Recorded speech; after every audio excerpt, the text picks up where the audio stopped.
Nós vamos ler agora, amados, no segundo capítulo da carta de Paulo aos Efésios, os versos de 4 a 9. Nós estamos continuando aquela parte da semana passada.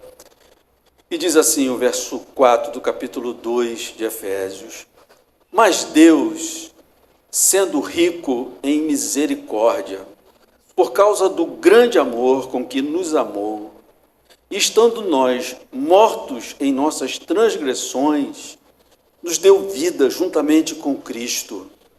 Pela graça, vocês são salvos. E juntamente com Ele nos ressuscitou, e com Ele nos fez assentar nas regiões celestiais em Cristo Jesus. Deus fez isso para mostrar nos séculos vindouros a suprema riqueza da sua graça, em bondade para conosco, em Cristo Jesus. Porque, pela graça, vocês são salvos, mediante a fé. Isso não vem de vocês, é dom de Deus, não de obras, para que ninguém se glorie. Até aí, amados.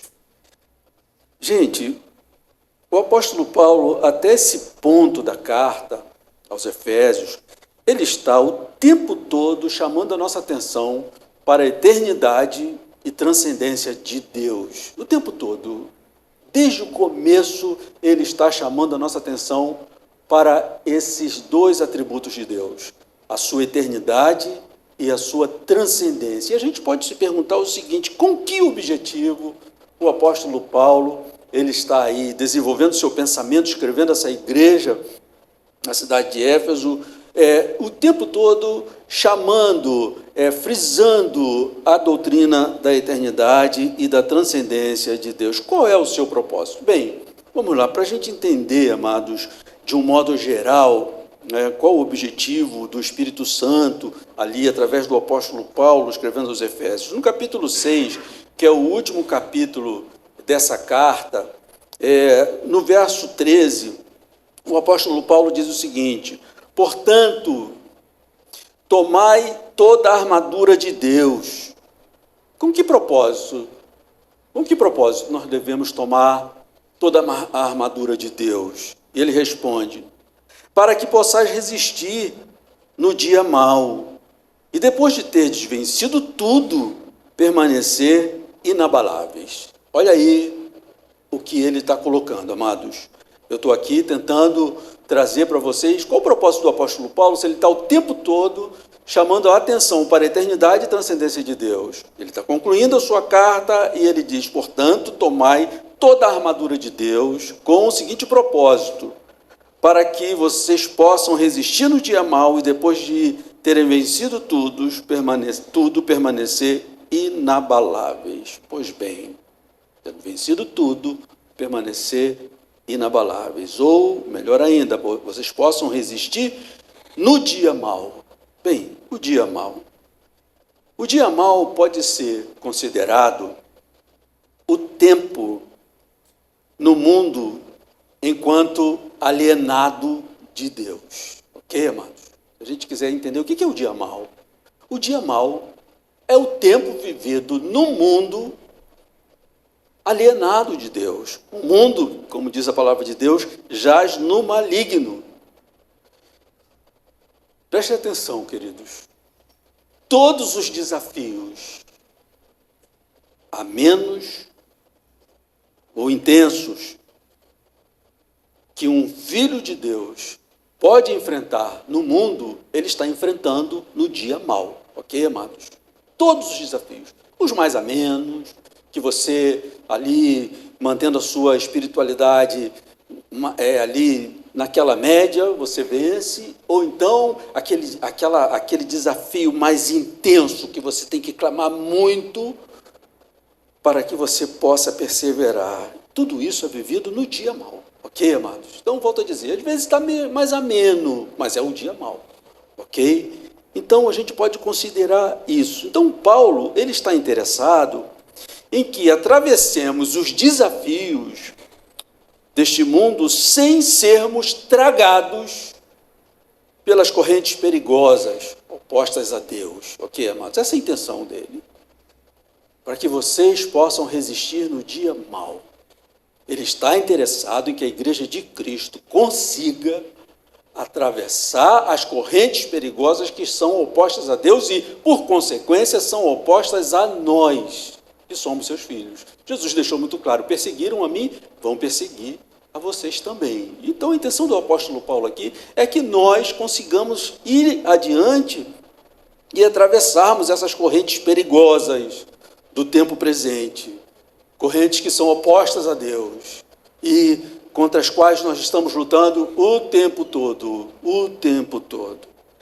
E para isso, amados, para que a gente consiga atravessar, o primeiro elemento que o apóstolo Paulo coloca lá no final, no capítulo 6, o primeiro elemento, ou melhor, a primeira peça dessa armadura, como ele diz assim: tomai toda a armadura de Deus, para que vocês consigam, enfrentar o dia mau, prevalecendo, permanecer inabalável.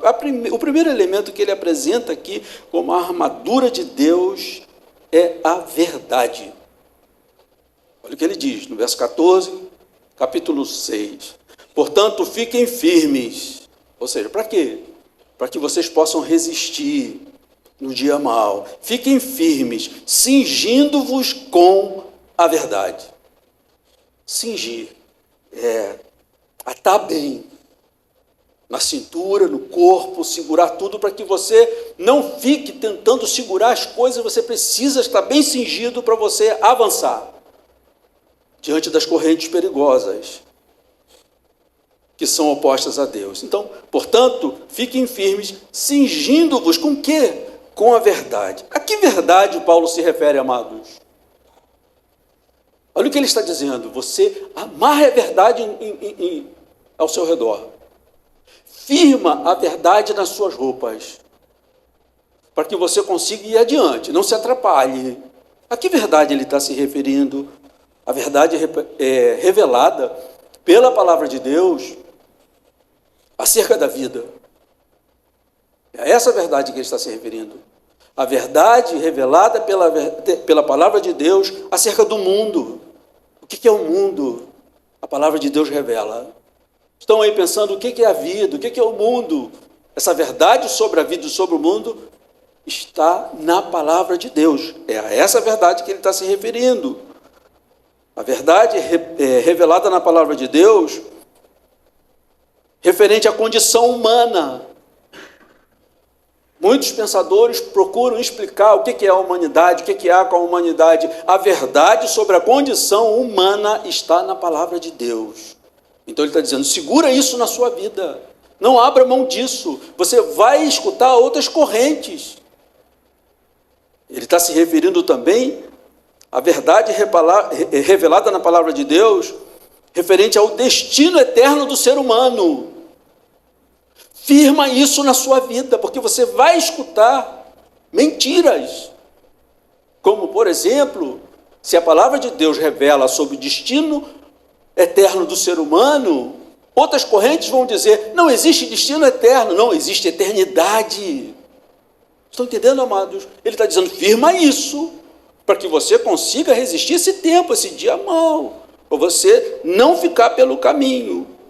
E a verdade também revelada pela palavra de Deus sobre a redenção que há em Cristo Jesus. Não abra mão disso, porque vocês podem viver num tempo que está procurando salvação em outros deuses.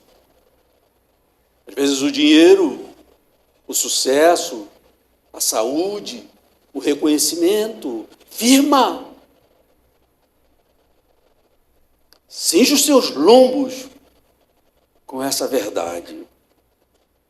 E também ele está se referindo, obviamente, amados, à verdade que ele está apresentando aqui desde o começo da sua carta. Ok, queridos?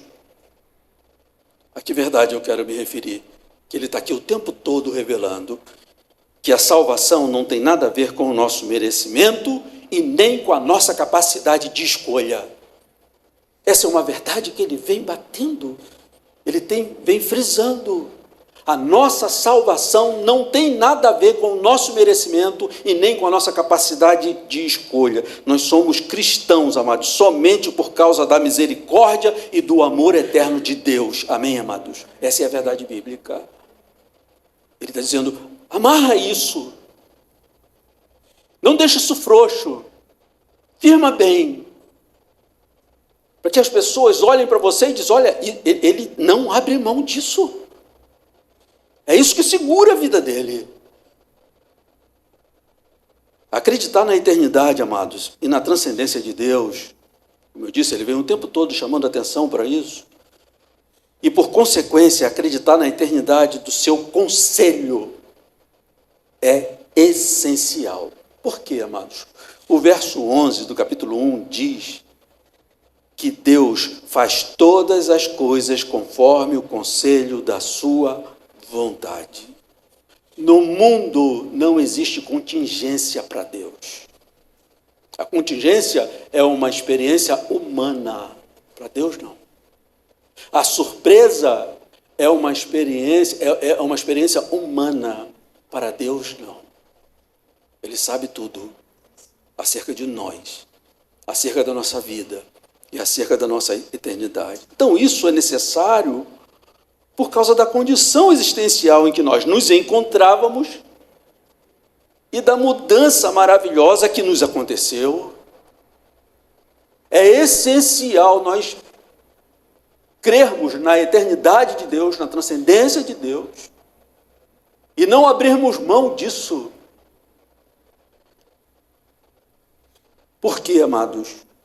Isso é necessário por causa da nossa condição existencial de nascimento e por conta da transformação maravilhosa que nos aconteceu. Aqui estou me referindo no verso 4 do capítulo 2 que nós lemos aqui. Mas Deus, sendo rico em misericórdia, por causa do grande amor com que nos amou, e estando, olha a condição aí, amados, estando nós mortos em nossas transgressões, olha a transformação agora, nos deu vida juntamente com Cristo, e ele vai dizer enfaticamente, pela graça vocês são salvos.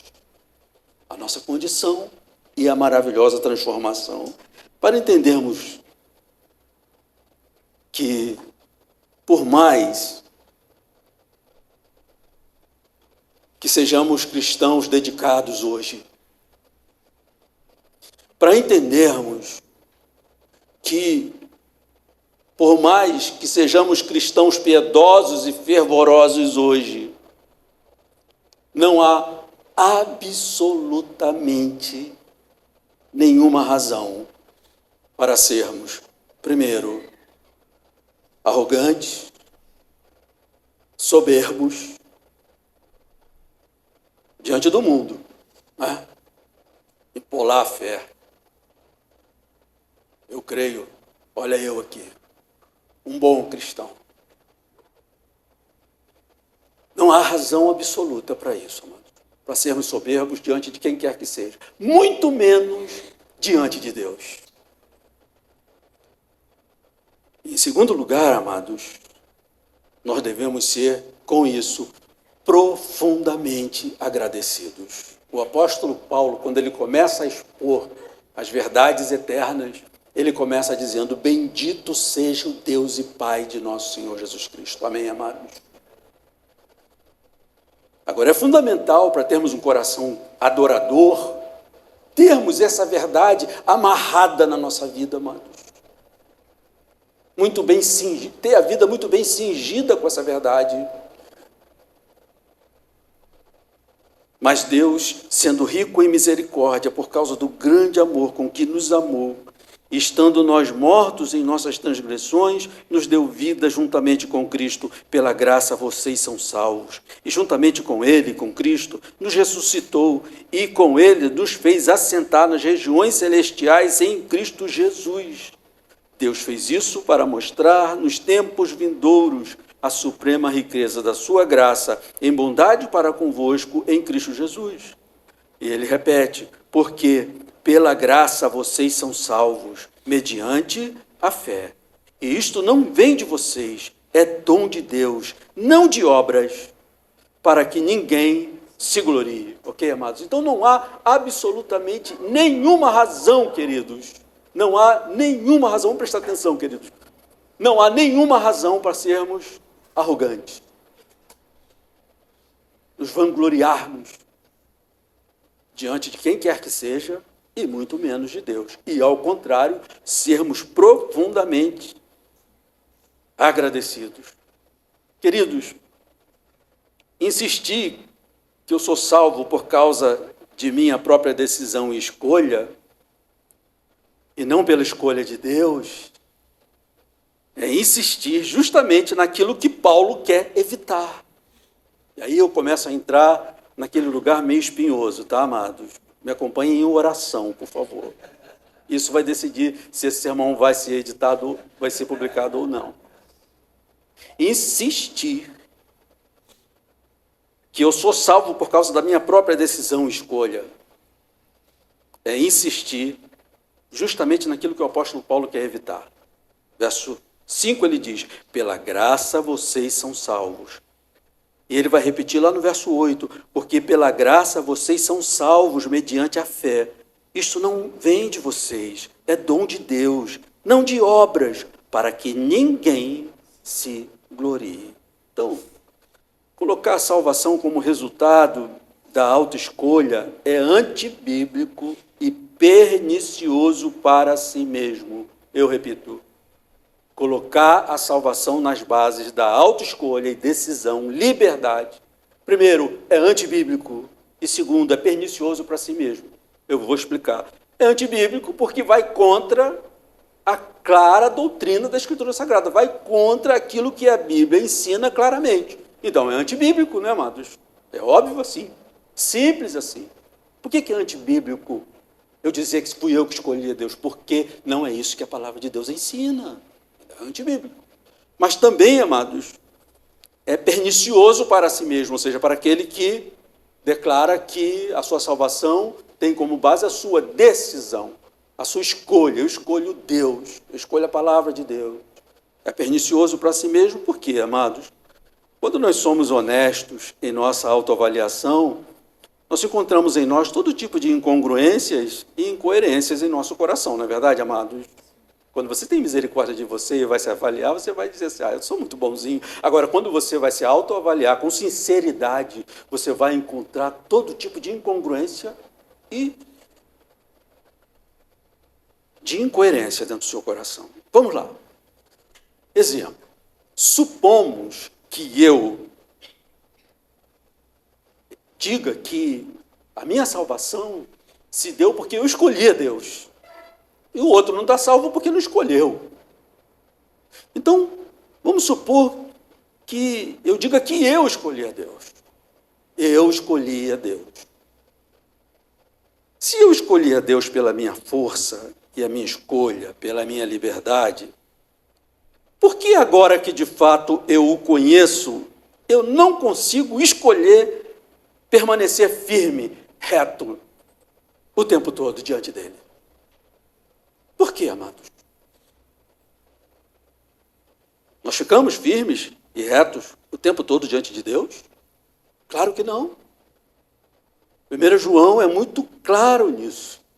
Se nós dissermos que não temos pecado, estamos mentindo. Ok, amados? Isso me fez lembrar a figura do pastor e teólogo Russell Shedd, falecido, a maioria conhece esse grande homem de Deus. Russell Shedd, os pais americanos eram missionários na Bolívia, ele nasceu na Bolívia, e seus pais missionários, trabalhando lá no Reino de Deus.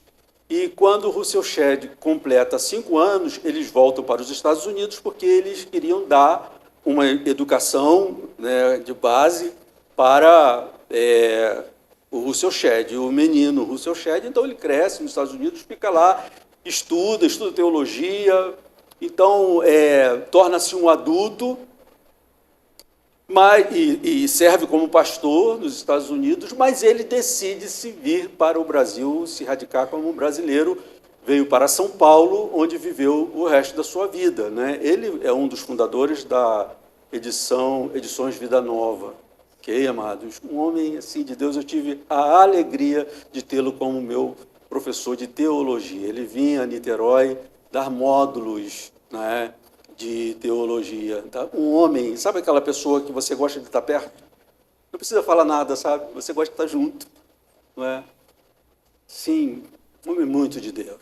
E eu me lembrei de uma fala da filha dele. A filha dele disse assim: meu pai é um santo.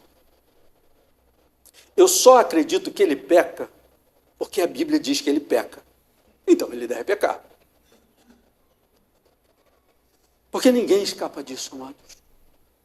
Ok? Agora a pergunta é: se eu tive a liberdade, não sei como, estando morto, tá, gente? Eu tive, tudo bem, o morto que escolhe, tá? Mas se eu tive a liberdade de escolher Deus, agora que eu o conheço, por que eu não tenho a liberdade de continuar firme nele, reto nele, mas o tempo todo eu estou andando para lá e para cá? Ninguém escapa disso, amados. Se eu tinha liberdade para escolher, estando perdido, como agora essa liberdade não se mantém? Então vejam como é frágil, amados, esse argumento, né? Esse fundamento para a nossa fé. Ah, eu escolhi Deus. Eu escolhi, eu te achei, eu te encontrei. E a gente tem que ter cuidado até com as canções que a gente canta. Eu estava te procurando, Senhor. Quando? Morto não procura.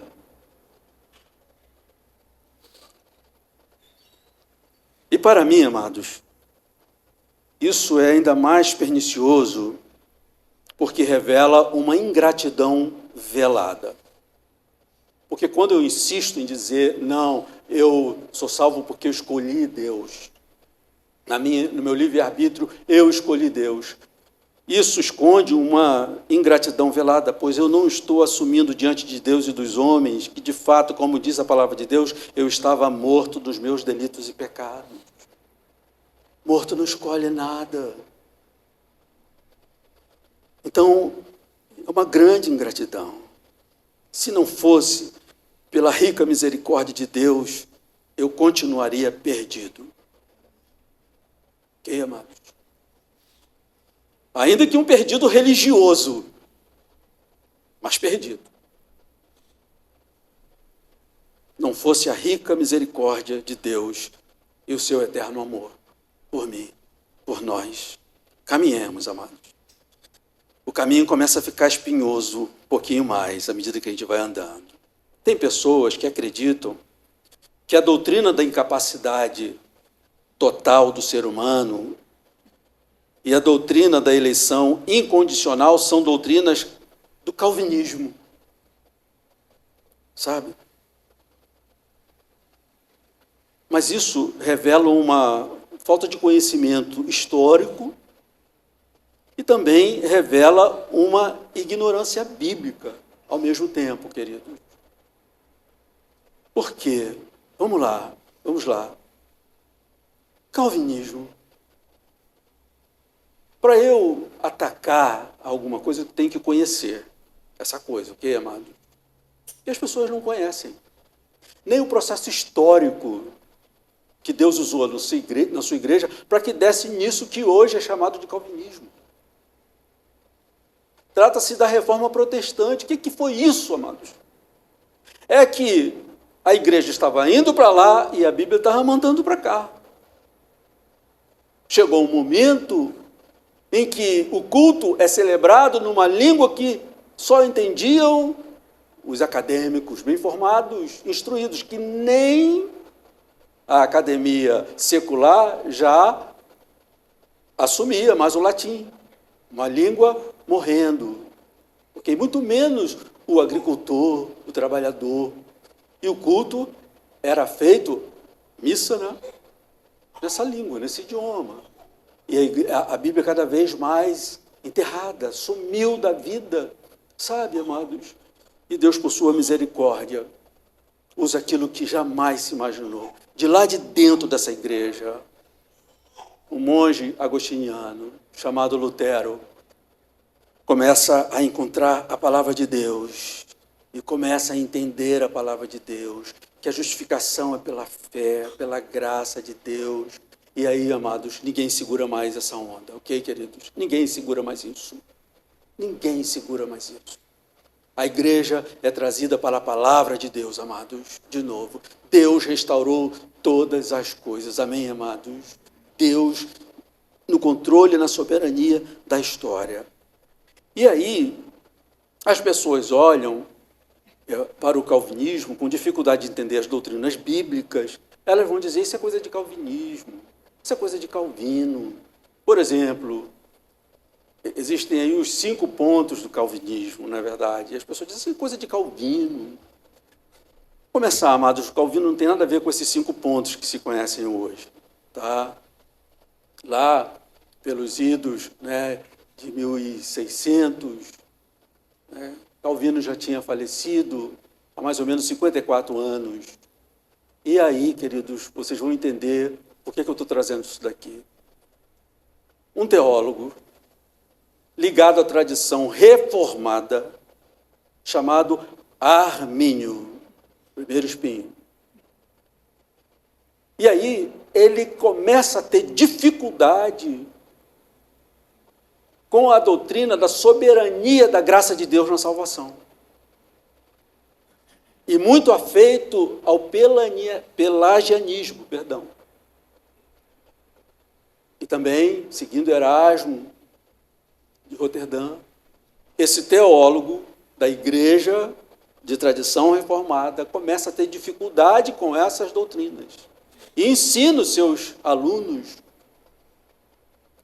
contrariando a verdade da palavra de Deus.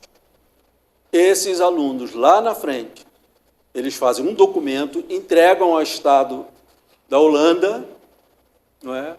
Porque eles protestavam. O nome desse documento é protesto, ficou conhecido como remonstrância. Tá?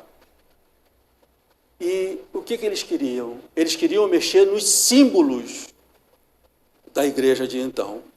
Símbolos conquistados com a ação de Deus na igreja, que trouxe a igreja para a palavra de Deus de novo.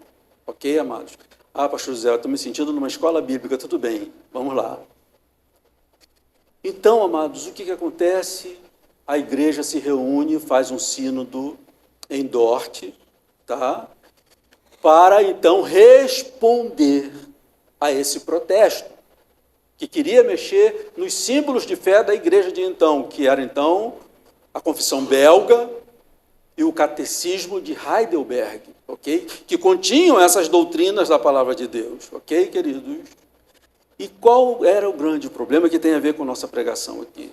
É que Armínio ensinou aos seus alunos que montaram o documento que esse negócio de depravação total do ser humano, incapacidade total do ser humano não existe. O homem pode escolher, sim.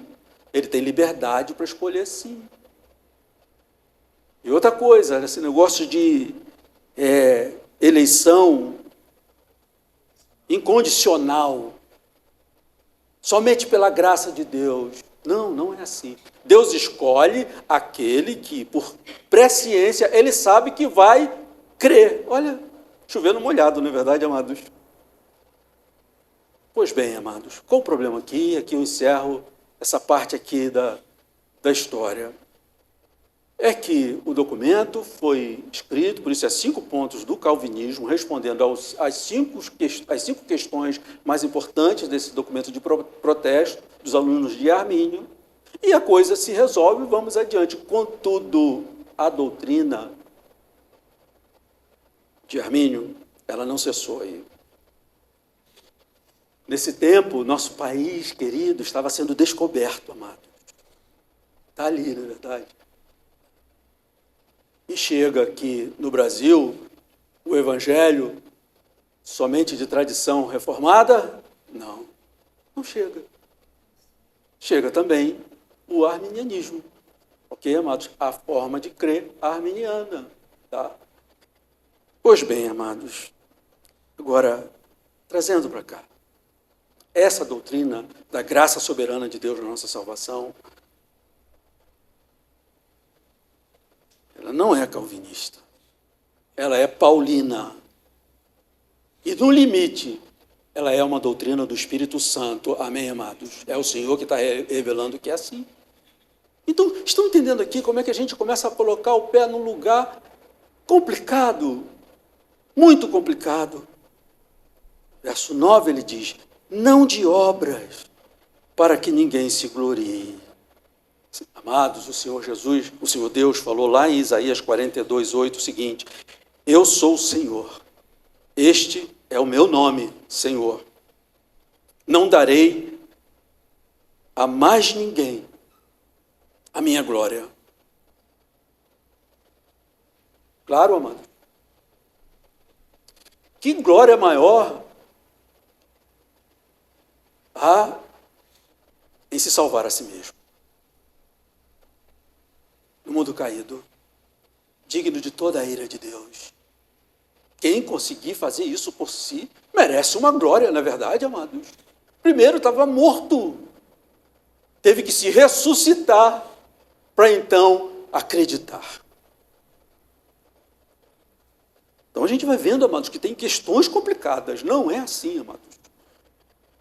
Em Jeremias 9:24, ele diz assim, mas aquele que se gloria, glorie-se nisso, em me conhecer e saber que eu sou o Senhor e faço misericórdia, juízo e justiça na terra, porque destas coisas me agrado, diz o Senhor. O que Paulo disse?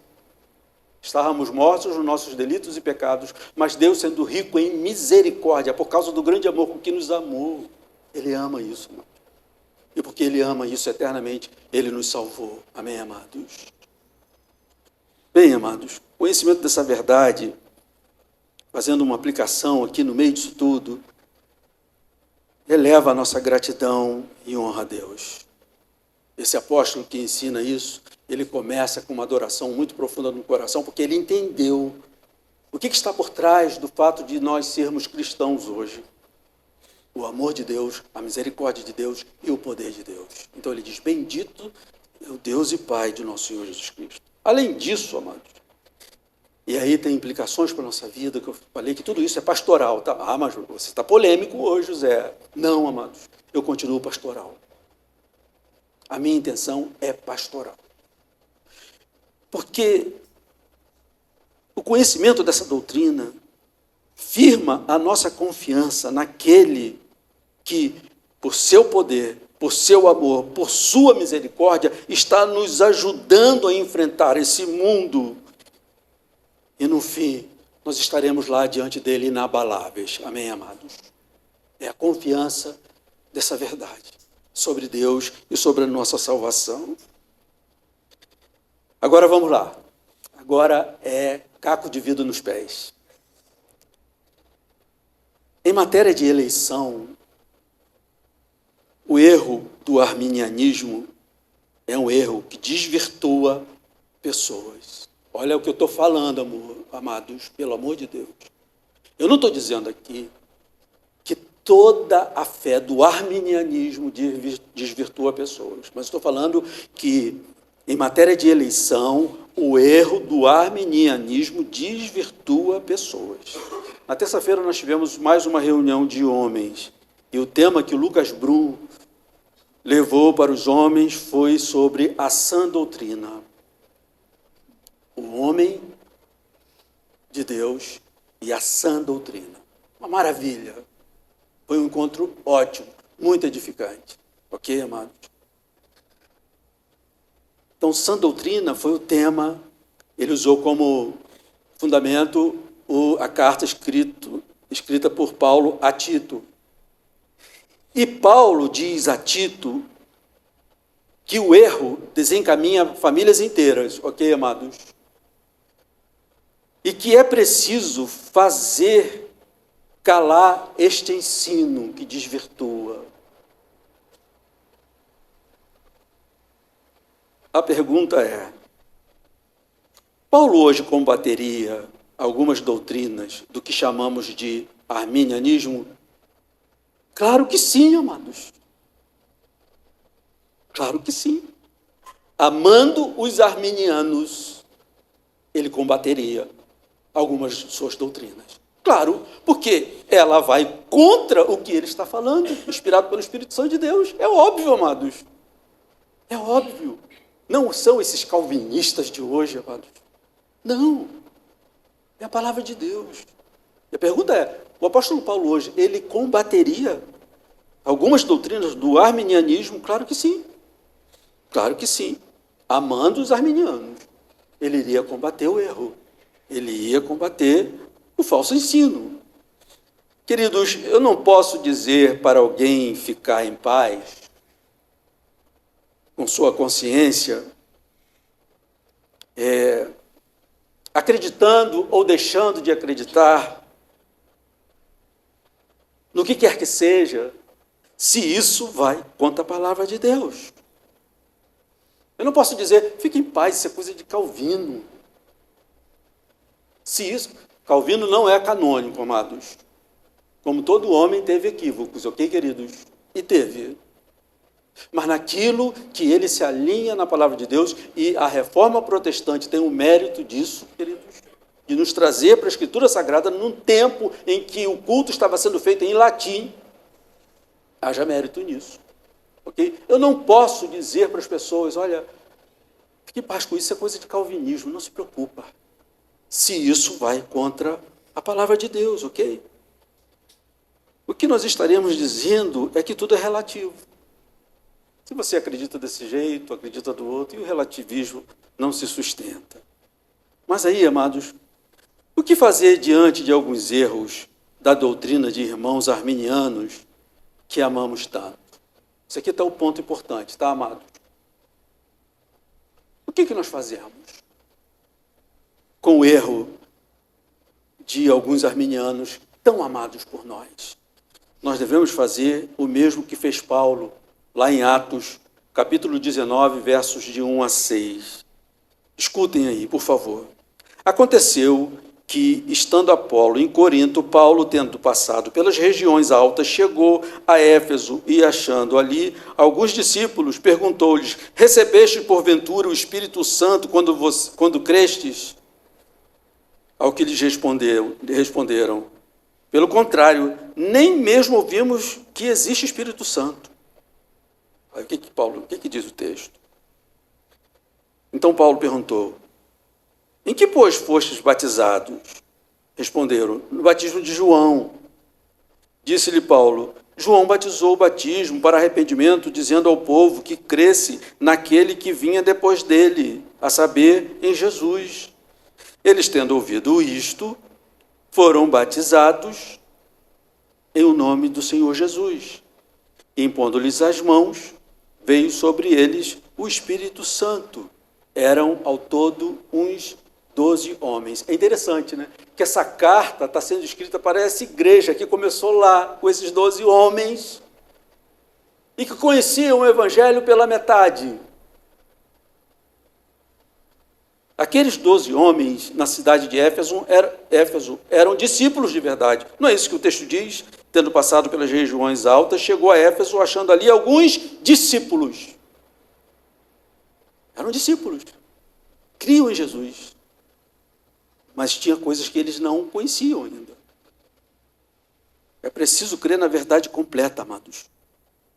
O que aqueles 12 homens na cidade de Éfeso tinham era um conhecimento do Evangelho pela metade. E a realidade da pessoa do Espírito Santo não pode ser ignorada, não é verdade, amados? Imagina, você é um evangelho que você não sabe que existe Espírito Santo. Se é Deus conosco hoje, o Emanuel, na encarnação de Cristo, era o Cristo que estava ali. Hoje, o Deus conosco é o Espírito Santo, ok, amados? É através dele que temos conhecimento, testemunho interior de que somos filhos de Deus, e a nossa comunhão. A oração só é uma realidade por conta da nossa comunhão com o Espírito Santo. Agora, quem pode ignorar a pessoa do Espírito Santo? Então, Paulo não ficou com milindre. Peraí, esse pessoal batizado de João, esse pessoal aí segue Armínio, não posso mexer nisso. Vejam, amados. Então, a nossa postura deve ser essa. Inclusive, Paulo ora pelos Efésios, pedindo que o Deus nosso Senhor Jesus Cristo, Pai da glória, lá no primeiro capítulo, conceda aos Efésios o quê? Espírito de sabedoria e de revelação no pleno conhecimento dele, de Deus, para que tenham iluminados os olhos do coração. Para quê? Para que eles soubessem a esperança do seu chamamento, a riqueza da glória da sua herança nos santos, e qual a suprema grandeza do seu poder para com os que cremos. Aí eu pego a suprema grandeza desse poder, que fez com que nós fôssemos ressuscitados espiritualmente em Cristo Jesus, e coloco esse poder na minha escolha. Vejam, mano, temos um problema sério aqui, ok? Queridos, é no conhecimento dessa verdade, conforme Efésios 6,13, que eu posso resistir a este mundo com esperança, mesmo no recrudescimento do dia mau. E aqui, aplicando para a nossa vida. José, isso é coisa de teólogo, não é não? Quem gosta aí, né, de pegar livro de teologia, né? Não, amados, isso tem a ver com a vida. O resultado disso, primeiro, é um louvor àquele que nos salvou. Ok, amados? O poder é dele. Em segundo lugar, amados, isso tem a ver com a nossa vida. Porque quando nós guardamos, cingimos a nossa vida com essa verdade, nós podemos resistir com esperança, mesmo quando o dia mau começa a se recrudescer, a piorar. Mas se a salvação estivesse baseada em fundamentos tão frágeis como a nossa escolha, que esperança cristã seria possível de resistir esse dia mau, amados? Seria tão frágil a esperança como é frágil a nossa escolha. Eu serei reformado pela metade, queridos. Se eu creio pela metade, e pela metade eu relativizo uma doutrina tão forte como essa. Ok, amados? Eu estou concluindo, queridos. Uau, em 6 minutos. Minha esposa falou que ela leu assim no Instagram.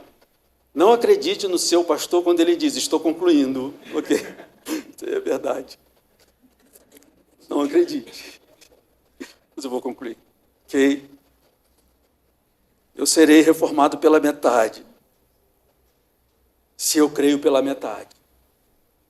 E se eu relativizo doutrina tão forte. Eu sou salvo pela graça de Deus somente. Isso não tem nada a ver com o meu merecimento, minha escolha, minha inteligência, minha beleza. Beleza minha não, de vocês. Não tem nada a ver.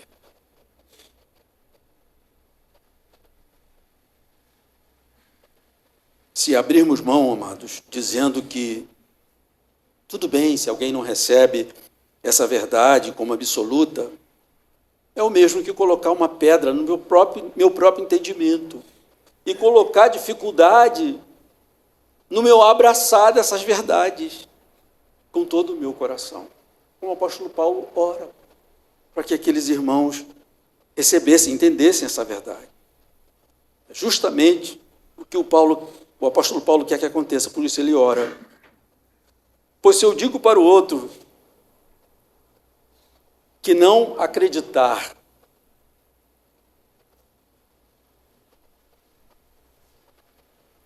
no que Paulo prega é relativo. Eu posso acreditar ou não? Que fundamento eu mesmo vou ter para acreditar? Na verdade, amados, estão vendo aqui como a coisa não se sustenta. Usando uma lógica. Se eu digo para o outro, não, fique em paz, você não entende, sabe? Isso é coisa de Calvino. Eu ia falar baixinho, isso é coisa de Calvino. Qual o fundamento que eu tenho para dizer, eu tenho que crer nisso? E a Bíblia Sagrada diz que é importante. Paulo ora ao Espírito Santo para que eles entendam com todo o coração. O que está por trás da nossa fé, da nossa salvação? O arminiano é crente, amados? Sim, claro que sim. Mas carece de se aprofundar no seu conhecimento, como os próprios Efésios precisaram disso, ok, amados? E Paulo ora. Estou agora falando a verdade quanto o Instagram, tá, amados? Vou concluir. Mas eu quero que a gente saia daqui com essa convicção, com essa certeza, amados. Arminiano é crente, mas em questão de eleição, ele precisa se aprofundar nessa verdade. Tanto que Paulo ora por eles, pedindo a Deus que é rico em misericórdia. E deixa eu repetir, se eu acredito que, segundo a doutrina arminiana, o cristão pode ficar em paz,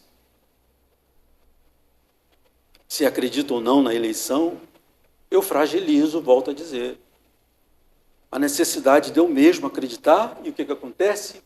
Eu obstruo o caminho para viver na mais profunda paz e confiança no amor de Deus. Vou aplicar isso, amados. Qualquer temporal me faz desconfiar do amor de Deus. Se eu não tenho certeza que não depende de mim, depende dele. Se eu acho que ele me ama porque eu oro demais, minha oferta na igreja é maior, minha dedicação é top. Ao primeiro temporal eu vou ficar inseguro. Não consigo ver o mundo desmoronar e manter a confiança nele. Aliás, amados, espera aí. Eu estou falando aqui para os irmãos que frequentam essa igreja e têm acompanhado a pregação do Evangelho segundo a doutrina das Escrituras. Mas eu não duvido que aqui mesmo, entre os irmãos, podem ter pessoas que têm uma grande dificuldade com isso. E qual o interesse disso tudo, desse falatório todo, amados? É porque isso nos dá segurança para viver. Quando eu percebo, depende totalmente dele. Esse amor é eterno, como nós falamos na semana passada. Com amor eterno eu te amei. Por isso, por causa do meu amor eterno, com benignidade eu te atraí. Te chamei para perto. Qualquer temporal faz desconfiar do amor de Deus. Eu não tenho isso com toda certeza, que ele me ama eternamente. Amém, amados? Amém, queridos? O amor dele não vai passar por nada. Se eu tropeçar, ele vai me disciplinar, mas vai me fazer continuar no caminho. Que amor é esse? Que amor é esse? Se você ainda não crê nessa verdade, você deve orar como Paulo e suplicar a Deus para acreditar. Ok, amado? Porque é isso que dá segurança. Mas olhemos aqui rapidamente a intenção de Paulo nesse texto, que, aliás, é a intenção do Espírito Santo. Qual a intenção dele? Nós alcançarmos uma segurança inabalável, como ele diz lá no capítulo 6. Cinjam-se da verdade como uma armadura, para que vocês possam ficar de pé no dia mau, e tendo vencido tudo, permanecer inabaláveis. Inabaláveis em quê, amados? Com o rosto bonito, com o Instagram? Nem sempre. Mas inabaláveis na fé em Deus. Amém, amados? Sabendo que está caminhando para a glória do Senhor, bendito. Pois é cingido com essa verdade que você vai vencer e permanecer inabalável. E, amados, não nos enganemos, amados. Aliás, é uma coisa para a gente suspeitar. Quando a luta se torna intensa, sabe? Você vê pessoa que você ama com possibilidade de morrer, ou qualquer coisa vai. Pensemos aí numa luta horrível. Veja se seu coração, ele fica só preocupado, muito a fim de ajudar esse ou essa, ou se seu coração perde o chão.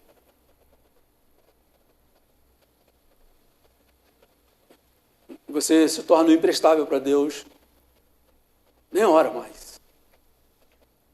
Te parece que tudo se perdeu. Está faltando essa firmeza inabalável. Olhemos então para a intenção do apóstolo Paulo, que é uma intenção de termos essa esperança inabalável, pelo fato de sabermos que foi a vontade eterna de Deus, o eterno amor de Deus, a eterna misericórdia de Deus e o seu eterno poder que me levantaram de entre os mortos. Ok, amados? E me deu vida. Amém, amados? Estão aqui ainda? Meu estado, queridos, era de perdição desde a queda. Eu nasci nessa condição. Me permitam ler de novo o verso 1 desse capítulo 2.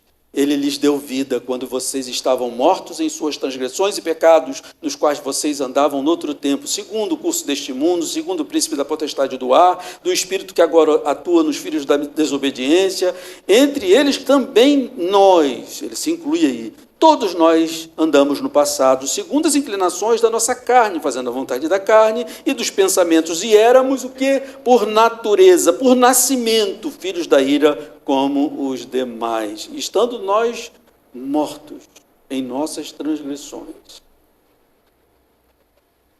A salvação da minha alma, no tempo e para toda a eternidade, não tem nada a ver com minha escolha, mas com a escolha do Deus eterno. Amém, amados?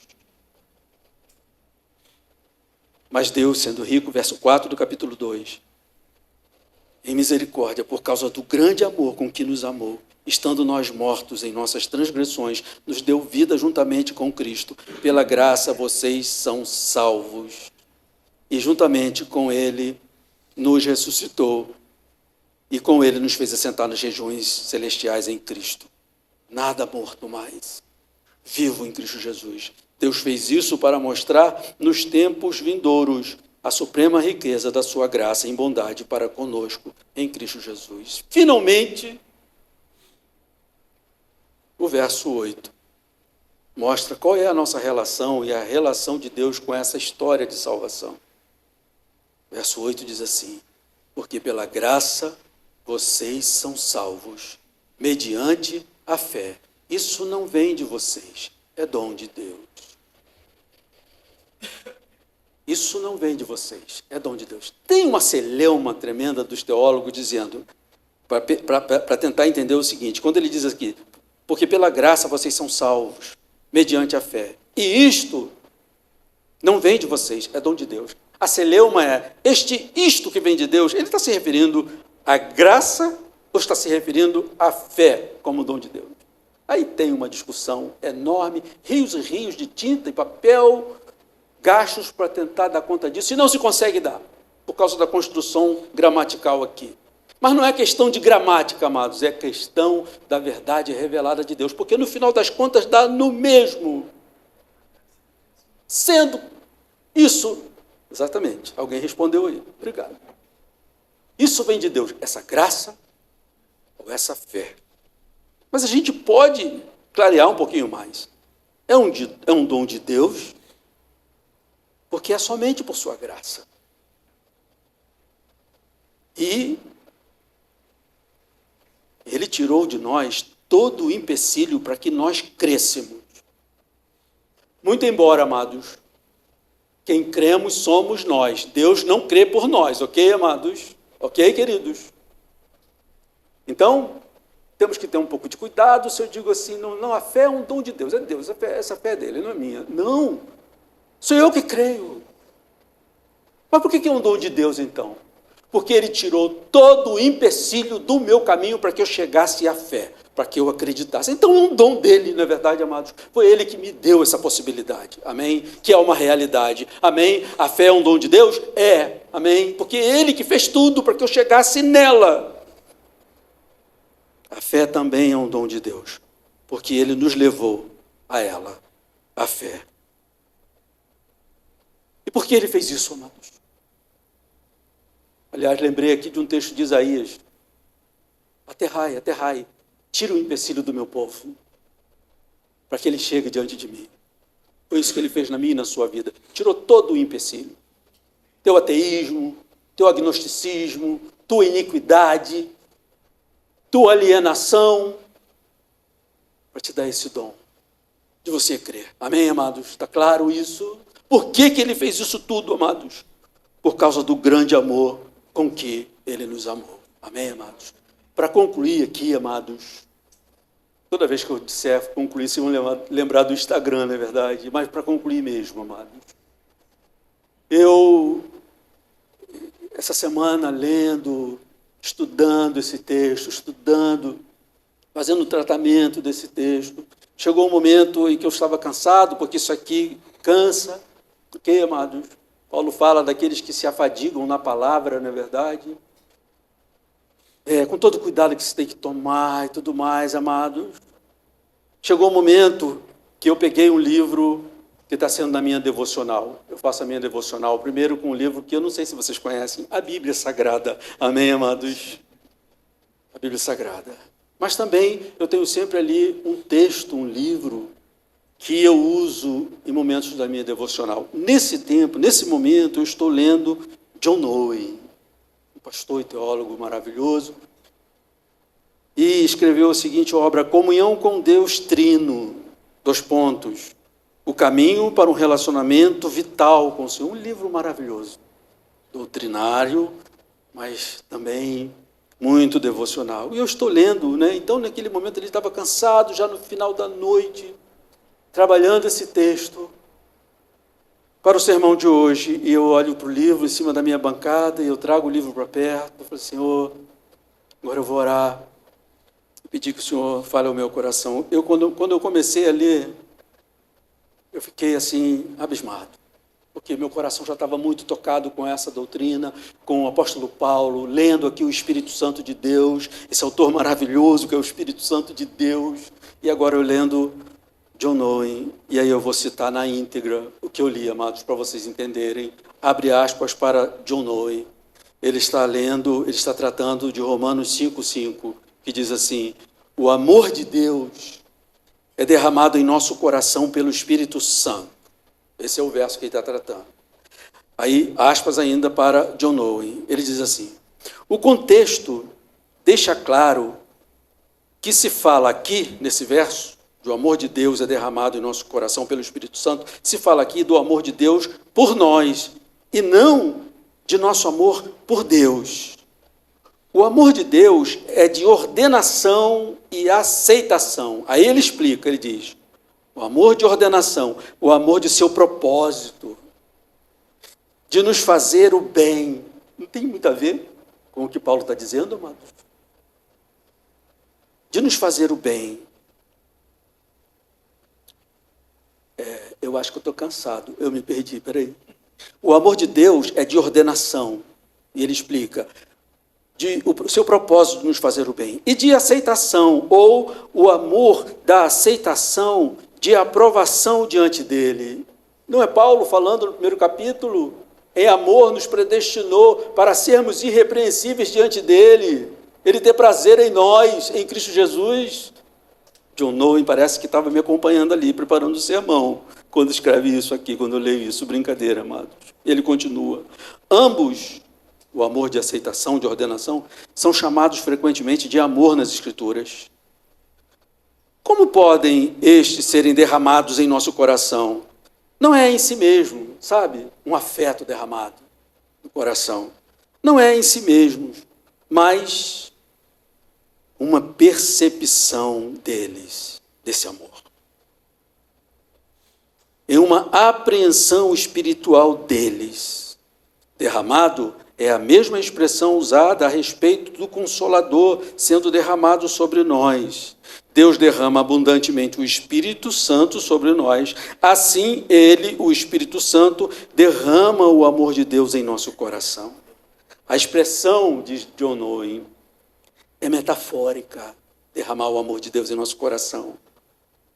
A questão é que o Consolador nos dá evidência e persuasão doce e abundante de Deus, do amor de Deus por nós, de modo que a alma seja saciada.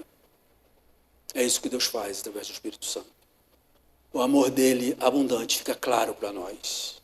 E aí eu concluo com essa citação que ele vai dizer o seguinte: esta é a sua obra, a obra do Espírito Santo, e ele faz efetivamente. Agora olha o que ele diz, para concluir mesmo.